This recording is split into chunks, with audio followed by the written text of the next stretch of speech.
Republicans are holding nominating contests in 15 states and Democrats in 15 states and one territory. President Biden. It's only black men. Oh, never mind then. Okay. I guess that this major shift is not significant then. Biden, of course, secured overwhelming support from black voters back in 2020, but new polling shows that backing could be declining. The recent New York Times Siena poll shows 23% support among black voters for former President Trump. That's up 19 points since a similar poll just before the 2020 election. A new article from Baratunde Thurston, a writer for Puck News and host of the How to Citizen podcast, outlines a shift for enthusiasm for President Biden among black voters, and he joins us now to break down the dilemma. Baratunde. Breaking, black people are not a monolith? Yeah, no shit, dog. Of course black people are not a monolith. However, the black voter bloc is the closest of a monolithic voting bloc that you had consistently in the United States of America. Like, we're talking 90%, okay?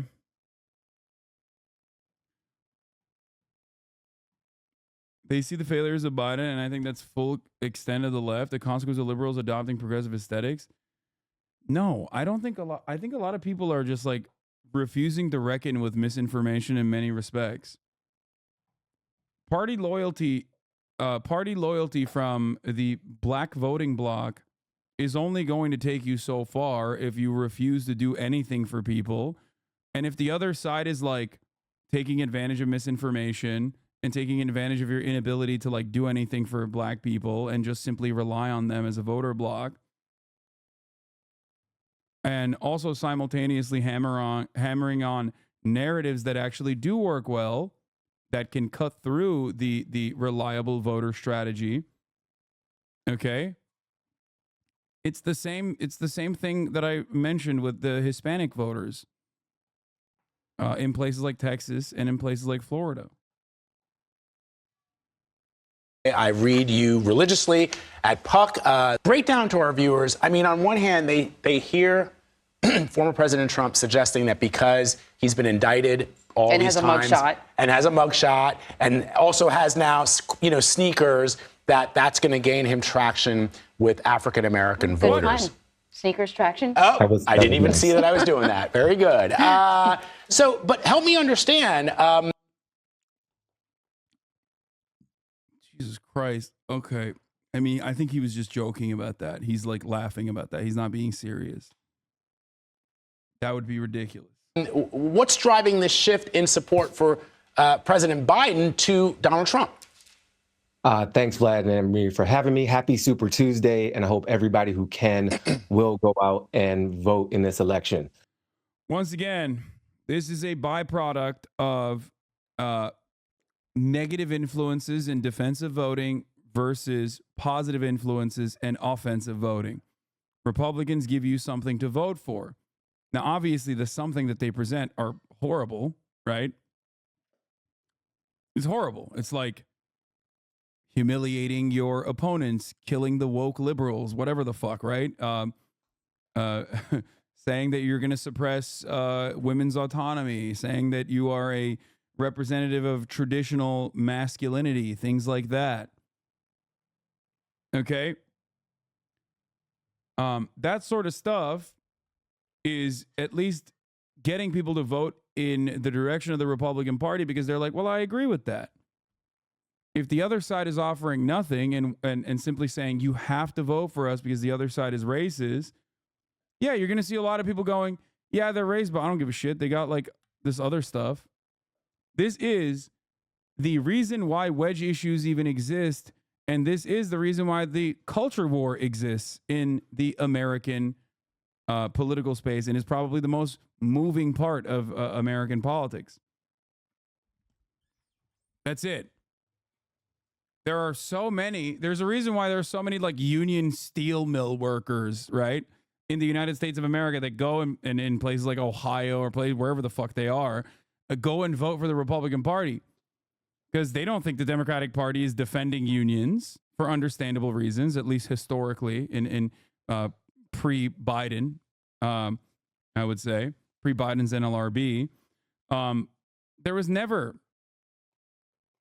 There was never a even decent push to align with labor rights in this country by the Democratic Party. We've like completely dropped that, especially so since the 90s. So if you are in Ohio, if you're a union factory worker in Ohio, and neither party seemingly represents unions, and I'm not talking about Biden now, okay, pre-Biden. If you're in Ohio, neither party represents your interests, but at least you like your gun, and the Republican Party keeps saying Democrats are going to take your guns away, and that the only way to protect you is by making sure that you vote Republican. That way you can keep your guns and maybe even get cooler guns. You're going to vote with the gun guy. That is, in professional political lexicon, known as single issue voters. That's what it is. And there's a lot of them in this country. What are the single issue voters for the Democratic Party? It's never something that the Democratic Party actually has created. It's, as a matter of fact, still defensive against the Republican Party strategies. Work in a union factory in Ohio, can confirm. Yup.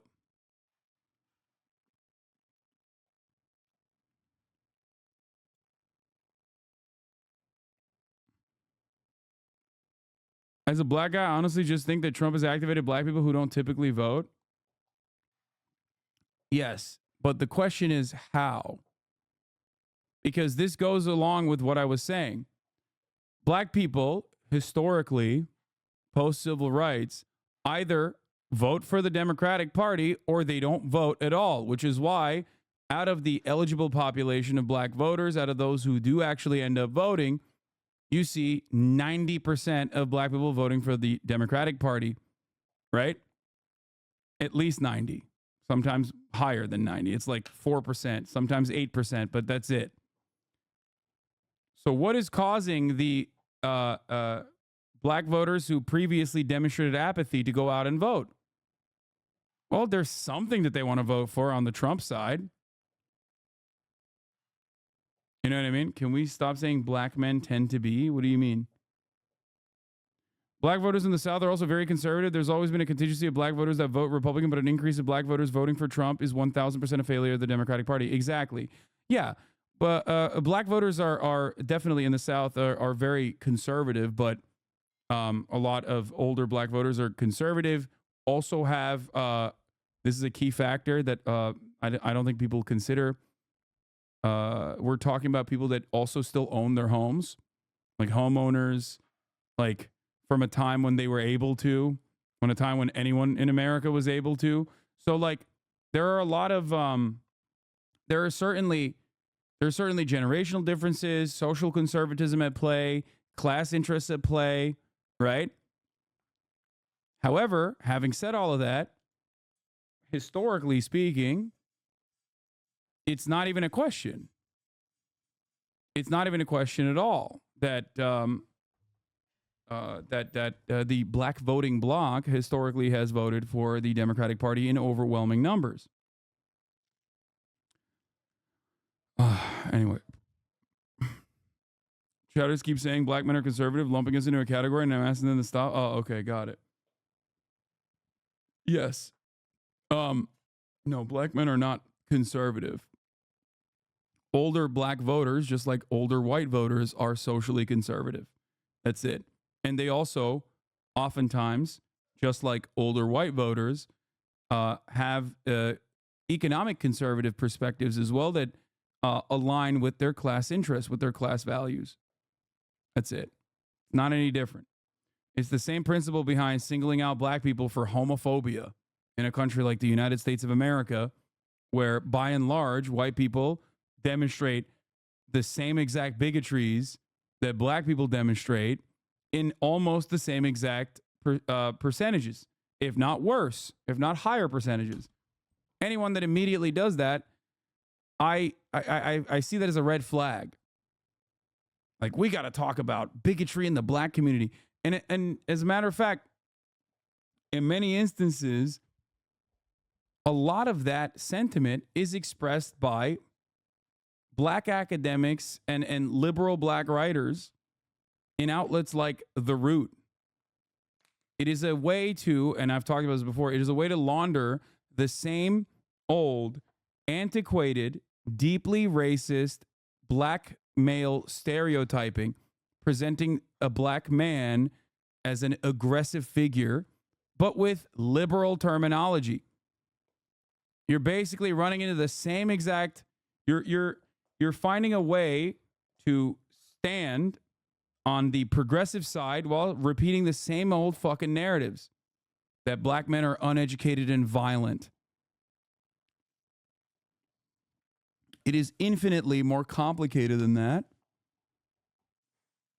And I don't like that. I don't like that kind of sentiment at all. I feel like we're shadowboxing right now. No, we're not. This is something that I've talked about quite a bit, as a matter of fact.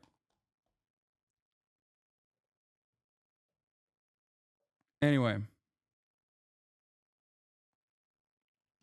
But I do see the Democratic Party's inability to capture the attention of many voters, especially less educated voters, and the Republican Party, through a concerted effort of misinformation, propaganda, and hammering on social conservatism that exists in every facet of society, but especially more so in less educated facets of society.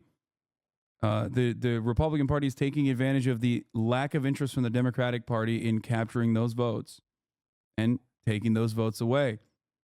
In the past,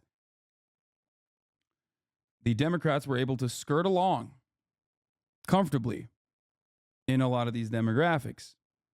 The ones that did not vote would not dare vote for the Republican Party, who openly was engaging in white supremacist values as a means to continue capturing the attention of the white voter base, the majority of the white voter base. However, nowadays I do think that with the lack of interest in offering anything positive to vote for the Democratic Party,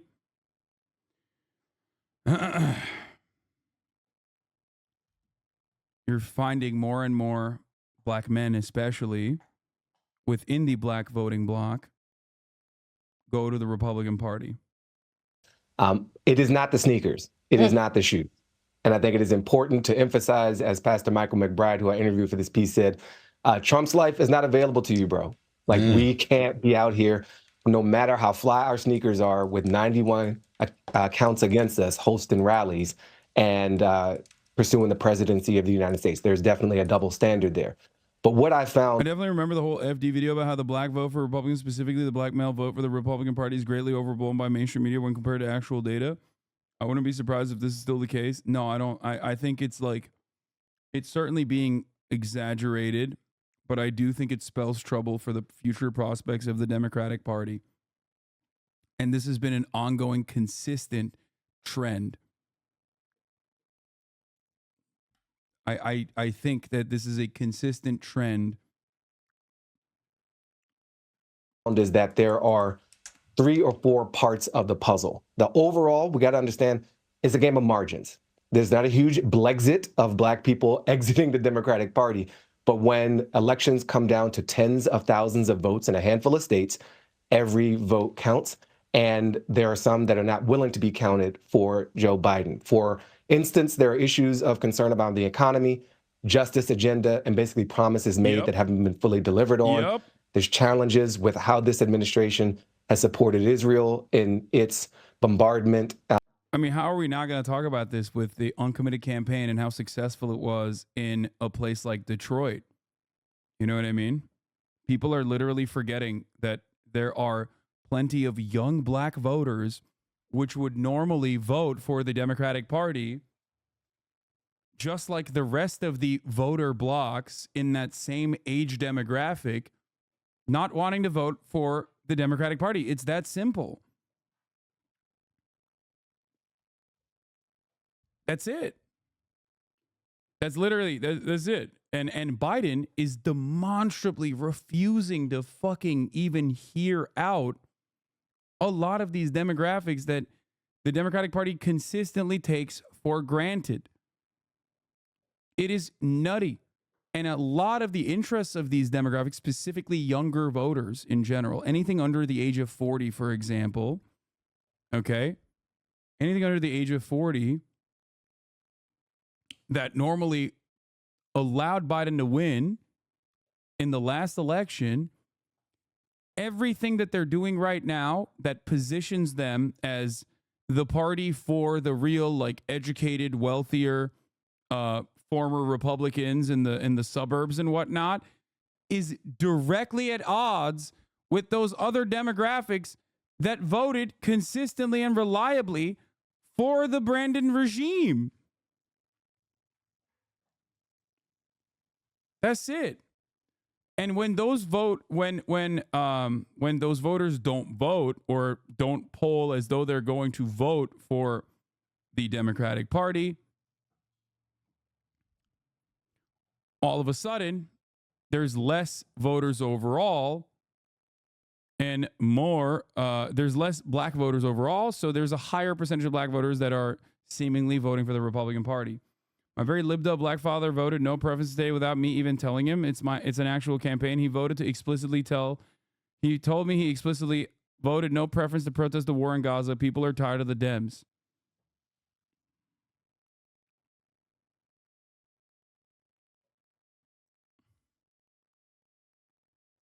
One thing you have to remember is that as people who are genuinely really interested in politics in this community, we observe a pattern of voting behavior that is very different than the average person. Okay? The average person is not motivated to do harm reduction. A lot of the people that don't vote, that's why there's a fucking plurality of people that don't vote in this country, something I keep repeating over and over again, for a multitude of different factors. But one of the significant factors is that if you don't have something to vote for, you're not going to go out and vote. Especially when there are also logistical hurdles into voting. That's it. It's that simple. In many ways, it is that fucking simple.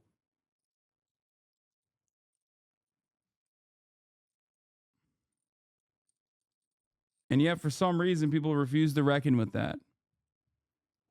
And it does seem like a lot of the Democratic Party professionals are professionally refusing to recognize that.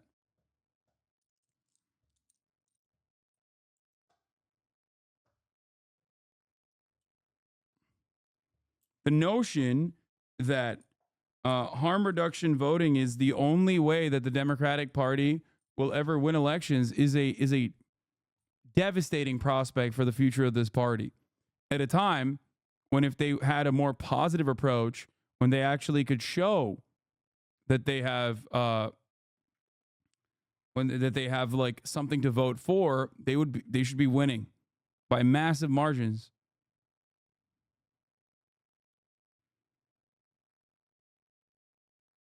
This helped people vote uncommitted for Biden? Is in some cases because of the Israeli war cabinet. Is that acceptable? There's nothing acceptable about the dire situation on the ground in Gaza in terms of the lack of food, lack of water, lack of medicine, in some cases a lack of fuel. That shouldn't be acceptable to anybody. So short answer to your question is no, it's not acceptable. And that's why we continue to work with our Israeli counterparts, as I said in my opening statement, and you've heard the president say as well, and the vice president, that it's time for Israel to open up more crossings and allow more aid in.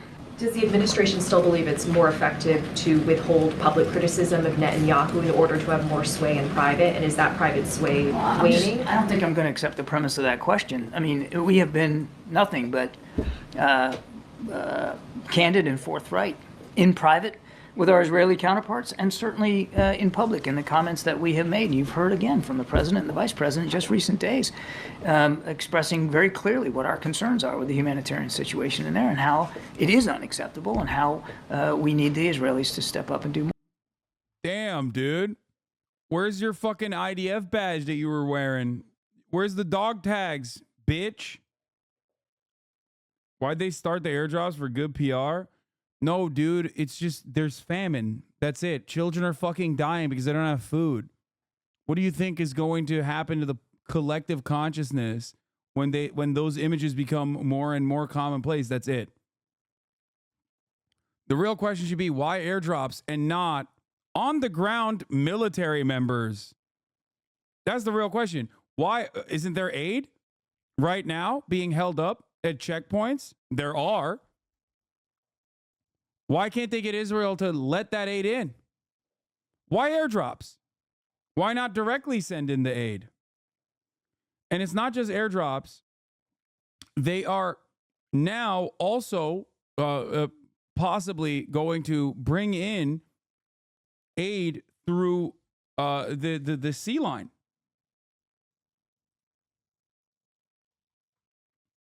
Think about that. Last time that happened, someone broke through the Israeli blockade. It was a Turkish flotilla called Mavi Marmara, led by Mavi Marmara. And the Israeli military airdropped into the fucking flotilla and killed everyone in it. And then claimed that they were terrorists.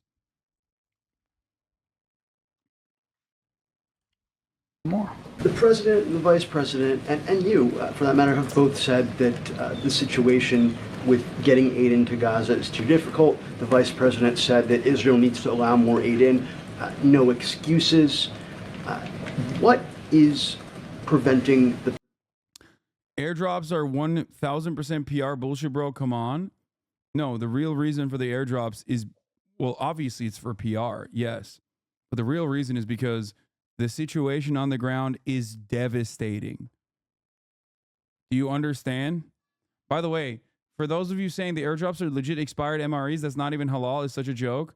That is not the first time that the American government has done a PR aid drop like this to a Muslim population that was withstanding an ethnic cleansing. I remember the famous... Fuck. I think it was in Albania, right? The famous there's literally a statue of it, of an airdrop in Bosnia, with the canned food that they sent in was not halal. It was like pork.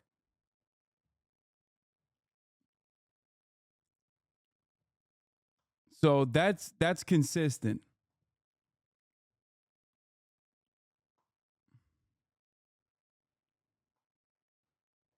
Let me see if I can find it. It was expired too. Yep. It's not the first time that's happened. And it won't be the last.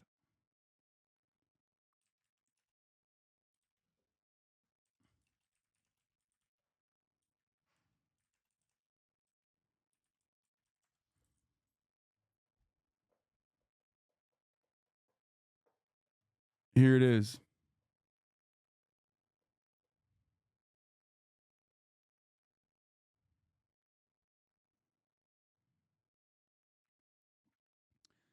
Canned beef. This monument is a huge replica of the ICAR canned beef that was sent to Sarajevo during the aggression on Bosnia and Herzegovina, and represents a tongue-in-cheek thank you to the international community for sending over 20-year-old food that was also often pork, even though the biggest part of the Sarajevo citizenry is Muslim, during the 1992 to 1995 siege and shelling of the city.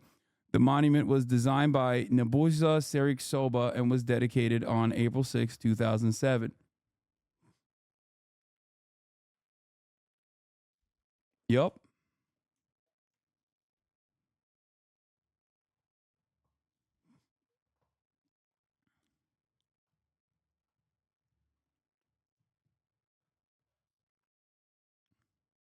president from communicating to the Israeli government that if they don't allow aid, we will not continue supplying weapons. Why is that not a fair trade?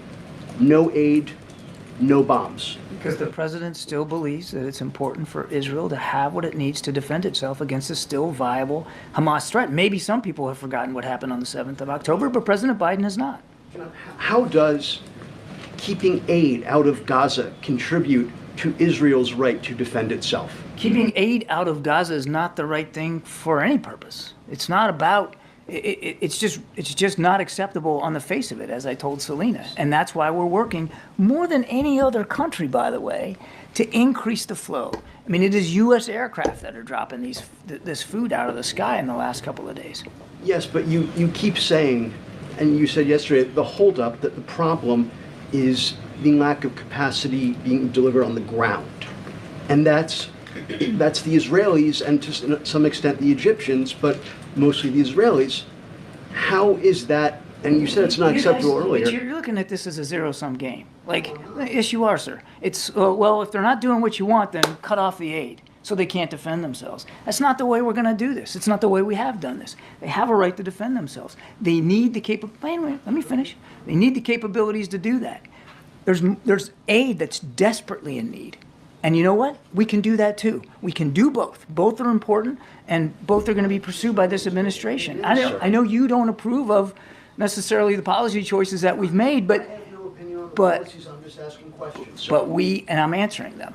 We can do both. We can influence our Israeli counterparts to do more, to be more careful, to let more aid in, and we can continue to work to get that aid in ourselves. One more follow-up then.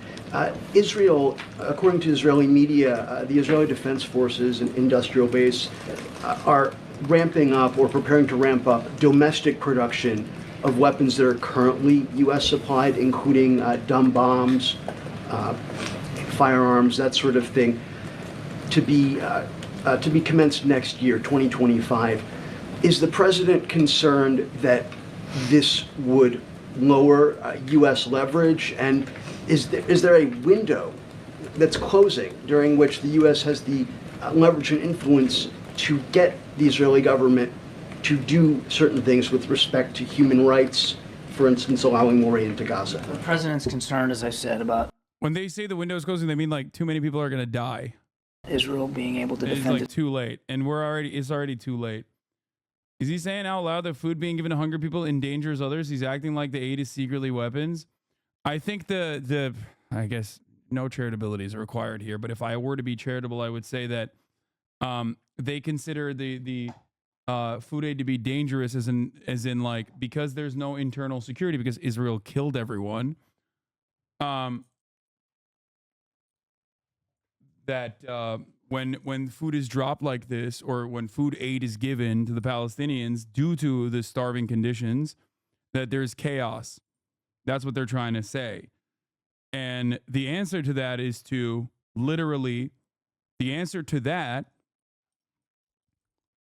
stop the bombing campaign. Like, that's it. You don't give a shit about the safety of these people if you're blowing them up. Like, you can't use a problem that you created, the problem that Israel created. Sure, you, Israel, whatever, doesn't matter. This guy literally does wear IDF dog tags regularly, so I don't differentiate between the American State Department and Israel. You can't fucking point to Israel's actions making it too hard to bring in fucking humanitarian aid to a population. Itself against a still viable threat. We'll let the Israelis speak to their defense industrial base plans and intentions. They're a sovereign country. They get to make those decisions, and we respect that. They're also a key ally and a partner, and we respect that alliance and that partnership as well. The other thing that's keeping the president up at night is the humanitarian assistance and the humanitarian situation on the ground in Keeping him Gaza. up at night, dude. He's tucked in his jammies, and he's like, oh man, Jack, it's so sad. Yeah, Israel being a sovereign nation is the most laughable fucking thing, dude. Okay, if they're a sovereign nation, you don't have to run defense for them publicly and politically, and you don't have to give them weapons, okay? So if they're a sovereign nation, do what you would do to a sovereign nation. First of all, you want to know why Israel's not a sovereign nation? Because a sovereign nation doing this would imply that we would bomb them, okay? Oh, they're a sovereign nation? Really? If when a historic enemy of America does shit like this, operate concentration camps, we fucking do D-Day, okay? Suck my dick, sovereign nation.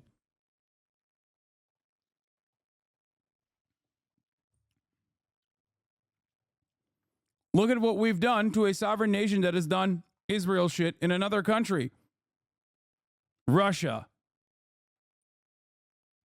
I don't see no arms shipments going from NATO nations into Hamas right now. Okay. I'm not seeing arms. Israel is not a nuclearized state, right? Wink, wink. They don't have any nukes, right? Wink, wink.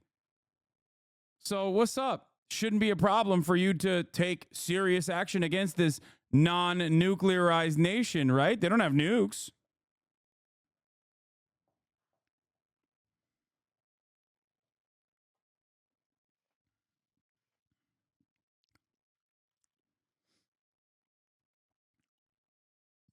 Come on.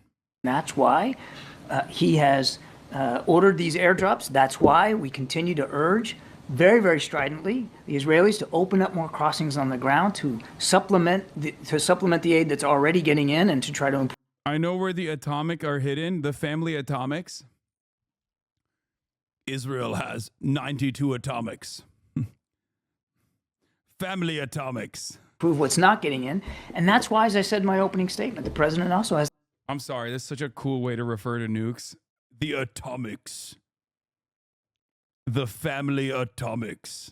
The team looking at maritime options.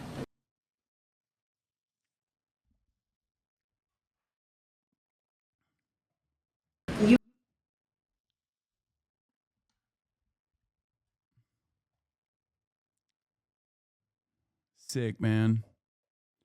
Brazil's vice president shared this thank you Japan image to thank Toyota for making large investments in his country. He stands over characters from Dragon Ball, Card Captor Sakura, Naruto, Saint Seiya, and Pokemon. Unfortunately, kanji on his kimono are backwards. That's sick. An invasion in response to the Hamas October 7th attack in Gaza. And there's a failure of this idea of saving democracy not being tangible. ADL to honor Jared Kushner for Israel work, calling it pivotal for hostage negotiations.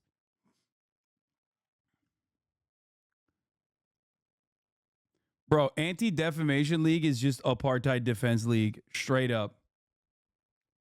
That's it. It was already Jover when that dipshit Jonathan Greenblatt literally went and fucking, was it Jonah Greenblatt? I don't want to fuck up his name. Anyway, when he fucking went so out of pocket to defend Elon Musk being like, Jews are doing white genocide in America, that the former ADL president was like, dude, what the fuck are you doing? You're about to get another sentence on the hate glossary? Do I have one? No, I don't think the ADL has ever locked me as a hate glossary person.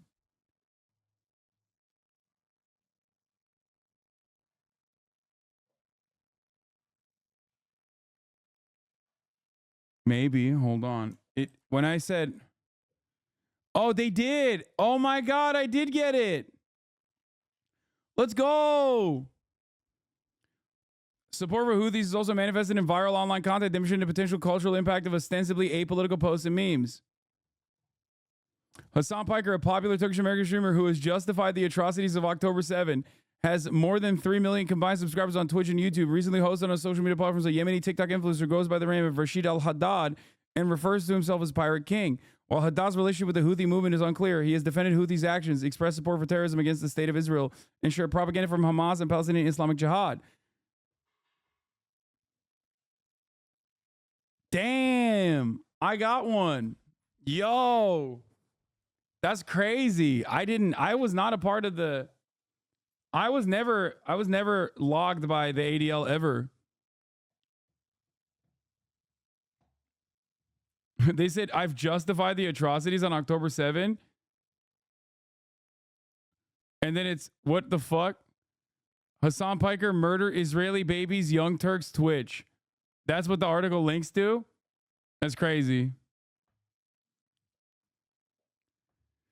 Justify the atrocities? Couldn't you technically sue them for saying that? Yeah, dude, what the fuck am I going to do? I don't give a shit. Who cares?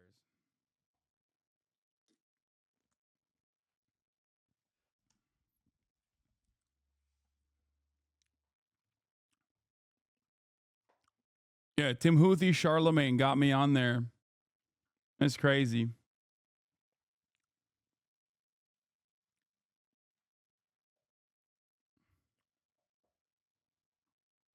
Higher law overruled.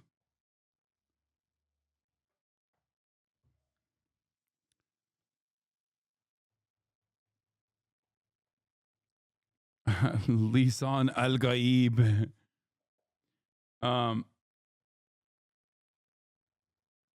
It's useless, but they did decent work here. The candidate atop the Republican ballot for Missouri governor says he was only an honorary KKK member. That's awesome. Dude.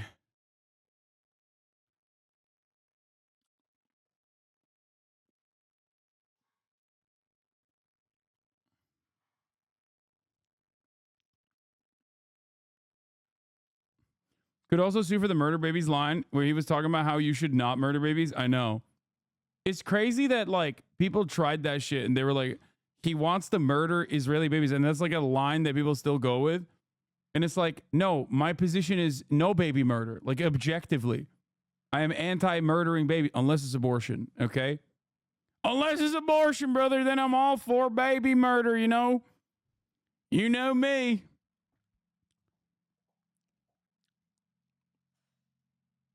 His name is Doug McClanahan? No. Actually?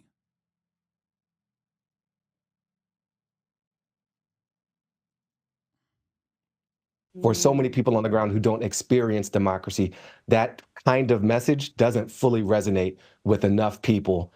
So we're starting to see some of his numbers slip from 91% in the last election down to as low as 75%. Again, massive majority, but margins count. That is really, really fascinating. You've seen with his campaign, it really did kind of start with this defender of democracy narrative, and then they've started to change that dialogue as maybe they're realizing that it's just not hitting people. You brought up something else, though.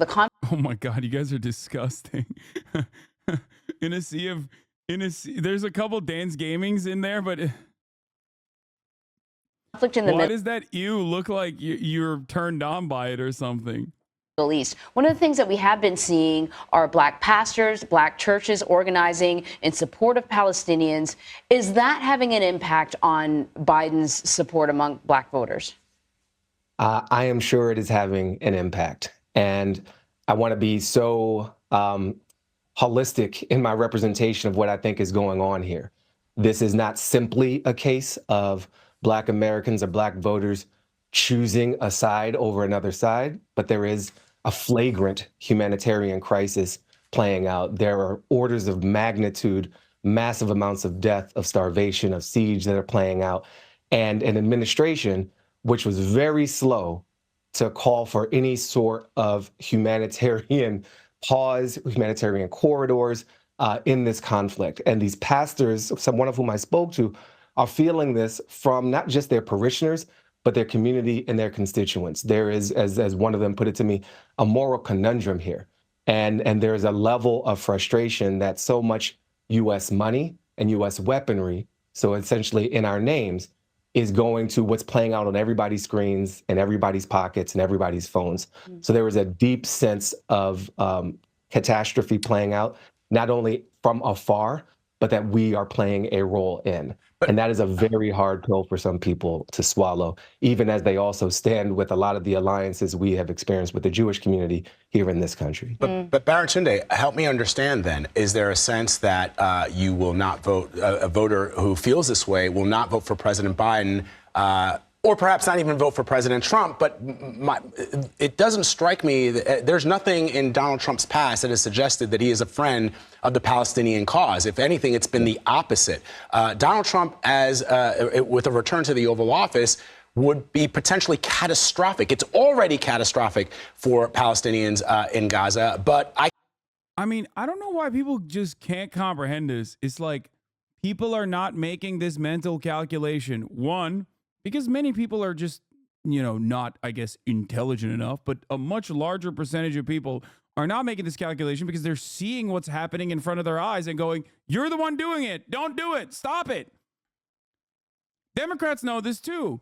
That's why there was a very concerted effort to literally say, well, you can't change Trump's mind, but you can at least pressure Biden into doing things that you want to do. So now that people are trying to pressure Biden, they're like, well, you can't change Trump's mind. It's like, bitch, we're trying to pressure you. You're the one who's doing it right now.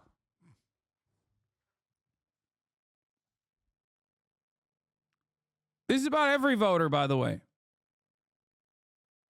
The expectation that people are supposed to engage in defensive voting and harm reduction is a very stupid, self-defeating prophecy that inevitably leads to these results. People do not always reliably and consistently do harm reduction voting. Many more people just vote for something, okay? Especially when it's a rehashing of 2020. You can't go, oh, once again, we got to do harm reduction voting. Trump's not the president right now. You are. Reduce the fucking harm. Show people why harm reduction matters, why it works. Right now, you got almost 2 years of real wages, negative real wages.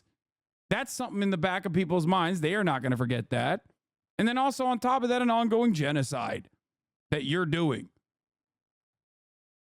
Why the fuck would they turn around and be like, yeah, I'm going to vote for the genocidal guy where I experienced negative real wages for 2 fucking years out of the 4 years of his presidency?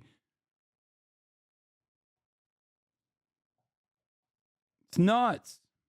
I can't even imagine what it would look like, in terms of his policy and in terms of his rapprochement to Bibi Netanyahu. So help me understand that. And then, you write in your piece that the saving democracy feels short-sighted to you. But for some people, that is rather important of a message in the here and the now. Yeah, now I want to clarify my points about democracy. I totally am down with saving democracy. I'm down with the idea of all of us embodying and practicing democracy.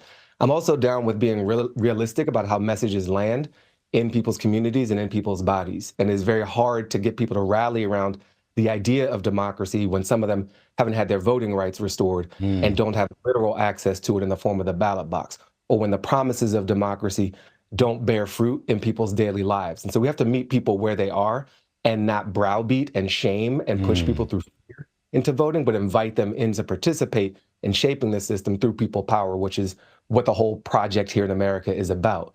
As far as the situation in Gaza, there is not a simple action that I see happening of Black people saying, I'm upset with Biden over this, therefore I'm going to vote for Trump. That's a big leap. I am upset with this administration over this, and I need to register my discontent because their actions have not fallen in line with the majority of the people in the Democratic Party, and in some measures, the people of the country, to try to rein in some of what we're seeing play out on our screens. And so people are taking their opportunity, especially in a primary, which is where some of these disagreements play out. We've seen this happen time and again on a number of issues. I know it's not a great argument, but at least you can say that libs will react to Trump's actions in Gaza in a manner that is contradictory to their current POV. Yeah, but it won't stop the fucking murder, the death and destruction. That's the point. I agree with that. Yes, if Trump was currently president, which he is, brother, QAnon, he's still the president. Israel's doing what it's doing right now in Gaza, there would be a shit ton more liberals. Oh my God, mainstream media would literally fucking be forced to actually cover it. Like, because it's Trump doing it. Except right now, there is already an overwhelming amount of Democratic Party voters that want a ceasefire in Gaza. And it doesn't fucking matter.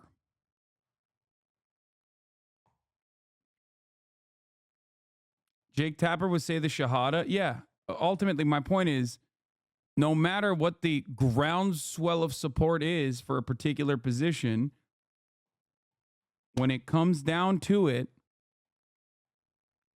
American foreign policy is going to go in one direction and one direction only. And we have no say on it. We don't even have any say over fucking healthcare either, to be fair. What happens in November is yet to be seen. I am sure some of these folks want there to be a more significant policy change. I'm sure some of them may not vote at all or may vote for a third party.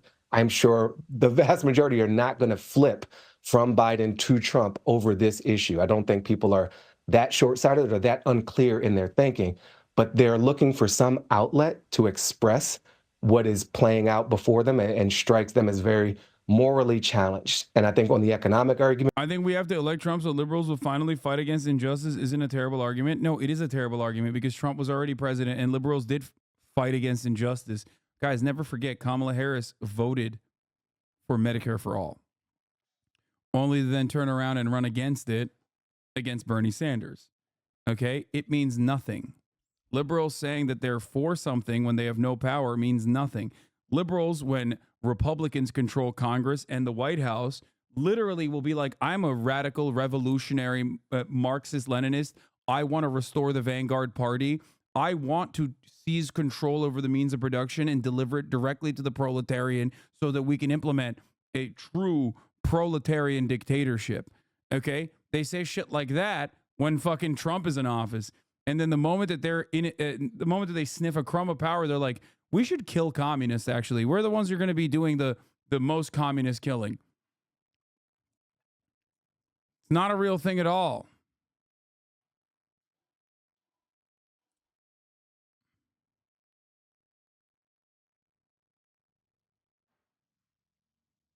if you're in a community that hasn't received resources, that is being reflected back in a tough on crime language from the 90s, and you see a surge of financial resources in a war, but you don't see a surge in your own community, which sometimes feels like it's at war, then that's a sense of disconnect. As Pastor Mike told me, it's a sense of dissonance. And so how the Biden campaign and the Biden administration respond to that sense of dissonance, they have opportunities to do that. And part of it is not gaslighting people about their sense of morality or their sense of disconnect, but meeting them where they are, acknowledging it, and trying to more deeply. And Trump moved the embassy to Jerusalem while Israel attacked the Al-Aqsa Mosque year after year. None of these libs were in the streets opposing that. Yeah, there's a difference between those instances, which happened under the Biden administration as well, if you recall, because they didn't really stop doing that, versus what we're experiencing currently. You can't not cover October 7, and you can't not cover October 8, 9, 10, 11, and the aftermath. Whereas you can definitely not cover the bombing of the Associated Press building and shit like that. You shouldn't. You shouldn't avoid covering such things, but they did.